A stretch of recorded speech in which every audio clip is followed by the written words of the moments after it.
The top specialism that we've seen over the last quarter has been the need for pitching experience, and that's across all levels really. That's sort of a reflection of where the market is in terms of how competitive it is, and requiring candidates to come in and ultimately support them on their pitch functions, especially those who are looking to create specialist teams.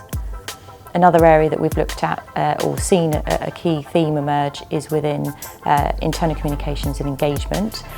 We've seen internal communications as a theme, but not necessarily having engagement in there as well, which is more of sort of an add-on from the HR perspective, and that's definitely a theme we've seen this year. And again, that allows candidates to have an opportunity to broaden their skill set, and also they're tending to look for roles which has internal comms and engagement. Business development and client account roles are still themes that we're seeing, and skill sets required across all roles really. So again, I doubt that will change for the next Q.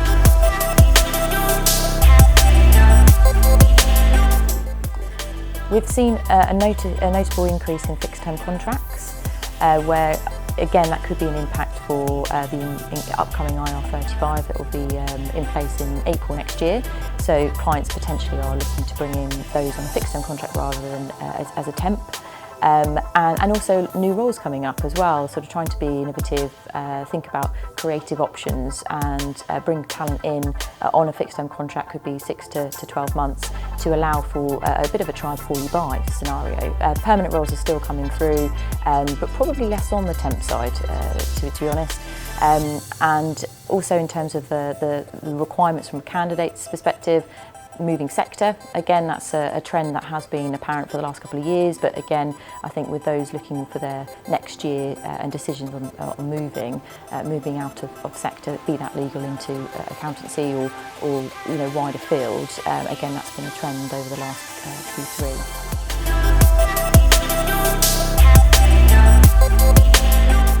The political climate has had an impact. Again, it's difficult to actually take out exactly what that is, but the themes that we've seen emerge are the delays in making decisions, and I think that's just because of decisions in Parliament, obviously, that's happened over the last couple of weeks, and obviously with the Brexit impending decisions and coming up with that, some clients have seen that as an opportunity just to sort of wait and buy their time, while others are still deciding to obviously go ahead with live roles that they need to fill. But in terms of decision making and getting processes underway, that has had a bit of an impact, and also where they're deciding to put the headcount as well in terms of budget requirements, there has been a bit of an impact on that. It'd be more interesting to see, I suppose, once the end of this month, beginning of Q4 and into the early next year, to see how that's had an impact. Q4 predictions, again thinking around the timing of decisions with processes underway, potentially could still be drawn out until the end of the year. There may well be a quick hurry before the end of December, just to get people in roles January, February time for early next year. But because of the sort of the lead up time, a lot of clients and candidates actually sort of start thinking for 2020 as opposed to maybe for next month. So probably a bit of a slowdown on decision making. Roles are still coming through, so that's a great sign to show across professional services that there are vacancies and candidates are still looking and popping their heads up to see what's out there. But it could just be a bit of a slowdown in terms of getting processes underway and making decisions.